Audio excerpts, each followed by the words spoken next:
বিচারক যখন 6 বছরের বাচ্চাকে কোর্টে দাঁড়িয়ে বলে যে তুমি কার সঙ্গে থাকতে চাও মা, বাচ্চাটা যখন কাঁদো কাঁদো অবস্থায় বলে যে আমি বাবা মা দুজনের সঙ্গে থাকতে চাই, কেমন লাগে বলুন তো? এইটা একটা সত্য ঘটনা। আমার ফ্রেন্ড লয়ার ও কোর্টের একটা হিয়ারিংয়ের গল্প আমাকে বলেছিল। ও এখনও হয় নাই, প্র্যাকটিসে যায় সপ্তাহে একদিন করে। তো তখনকার একটা গল্প আমার সাথে শেয়ার করছে, সেটা আপনাদের সাথে আজকে শেয়ার করব। আসসালামু আলাইকুম, নতুন একটি ভিডিওতে আপনাদের সবাইকে স্বাগত জানাই। শুরুতে কিছু কথা বলে নিয়ে, আমার পেজটা নতুন, সবাই ফলো দিয়ে দিবেন, শেয়ার দিবেন, লাইক কমেন্ট করবেন। আর এই ভিডিওটা ছিল রোজার, আমরা ইফতার করতে অলিভ রেস্টুরেন্টে গিয়েছিলাম।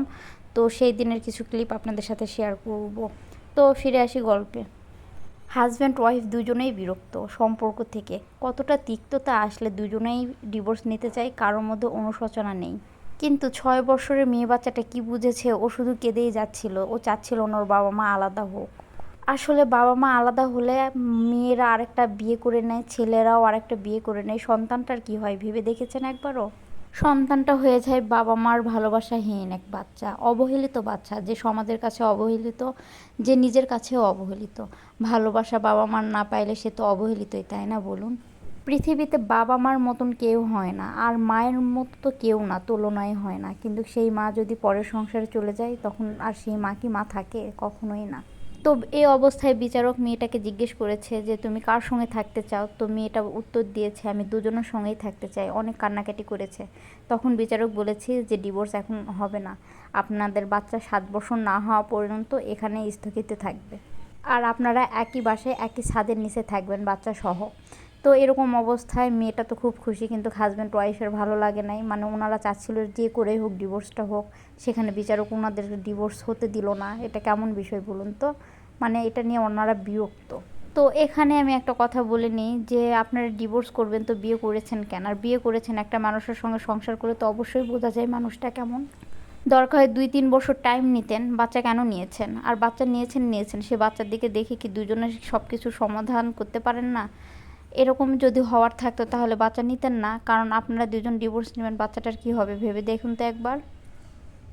আর মেয়েদেরকে বলবো, পৃথিবী অনেক কঠিন, যতটা সহজ মনে করেন ওই রকম কিছুই না। ডিভোর্স কেন? একবার শুধু স্বামীর সঙ্গে ঝগড়া করে বাবার বাসায় চলে যান। বিয়ের পর মেয়েরা বোঝা। বিয়ে হয়ে গেলে বাবা মা ভাই বোন যেটাই বলেন, স্বামীর মতন কেউ হয় না। স্বামীর সাথে ঝগড়া হোক, রাগ হোক, অভিমান হোক, দিন শেষে সেই স্বামীই আপনার আপন। যদি বাচ্চা না থাকে তাও আপনি বোঝা, আর বুঝুন বাচ্চা হলে তাহলে আপনি কতটা বোঝা। কেউ কারো সন্তানের ভার নিতে চায় না, নিজের সন্তানের ভারই নিবে না, সেই ক্ষেত্রে আবার আপনার সন্তানের ভার তারা কীভাবে নেয়? প্রথম প্রথম সবাই বলে যে আমরা আছি, আমরা দেখব, কতই খাবি, কতই পড়বি, আমরা বেঁচে আছি, এগুলো বলবে। একবার যেয়ে দেখুন, আসল রূপ দেখিয়ে দিবে। আসলে সবার ক্ষেত্রে এরকম না, কিন্তু বেশিরভাগ ক্ষেত্রে মেয়েরা বিয়ের পরে বোঝা। এর জন্যই মাঝে মাঝে মনে হয় মেয়েদের কিছু করা দরকার। মানে নিজের পায়ে দাঁড়ানো দরকার। নিজের পায়ে বলতে আপনি স্বাবলম্বী হন, কিছু না কিছু করুন। কোনো কাজ ছোট না, চুরি করা বাদে। চুরি করা, ঘুষ খাওয়া, অন্যের টাকা মেরে দেওয়া, এগুলো করা বাদে আপনি যে কোনো কাজ করতে পারেন। কাজ করে নিজে স্বাবলম্বী হন, কারোর জন্য আপনার দাঁড়াতে হবে না। কত কত স্বামীরাও আছে বউদেরকে প্রচণ্ড লেভেলের অত্যাচার করে, মানসিক কষ্ট দেয়, শারীরিক কষ্ট দেয়। সেগুলো বন্ধ করুন।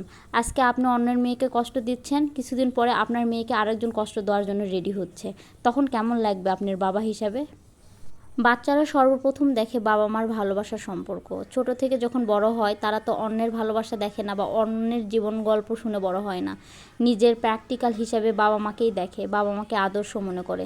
সেই আদর্শ বাবা মা যদি এরকম ঝগড়া করে, ডিভোর্স নেয়, তাহলে সেই বাচ্চার মনের উপর কী প্রভাব পড়বে ভেবে দেখেছেন একবারও? আর সবার উদ্দেশ্যে একটা কথা বলবো, সেটা হচ্ছে প্রত্যেকটা স্বামী স্ত্রীর মধ্যে মনোমালিন্য হয়। ছোট বাচ্চার সামনে সেই মনোমালিন্য প্রকাশ করবেন না। রুমের ভিতরে যা হয় হোক, বেডের উপরে যা হয় হোক, সেই বাচ্চাদেরকে বলবেন না, বুঝাবেন না যে তোর বাবা ভালো না বা তোর মা ভালো না।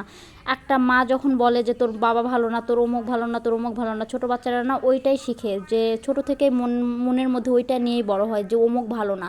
হাজার ভালো করলেও ওদের ভালো লাগবে না, ওদের মন নষ্ট করবেন না। আপনি বড় মানুষ, আপনি মা বা আপনার বাবা যেটাই হন, আপনারা তো বোঝেন।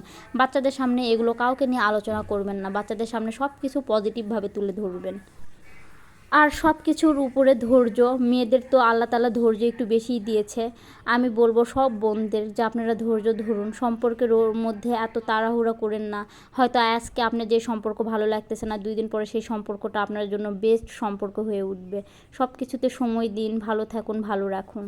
তো আজকের ভিডিওটা এই পর্যন্তই। কেমন হয়েছে সবাই বলবেন, আর সবাই দোয়া করবেন যেন কারোর ডিভোর্স না হয়। সবাই ভালো থাকবেন। আমার ভিডিওটা লাইক এবং কমেন্ট করবেন, শেয়ার দেবেন, পেজে ফলো দিবেন, পাশে থাকবেন।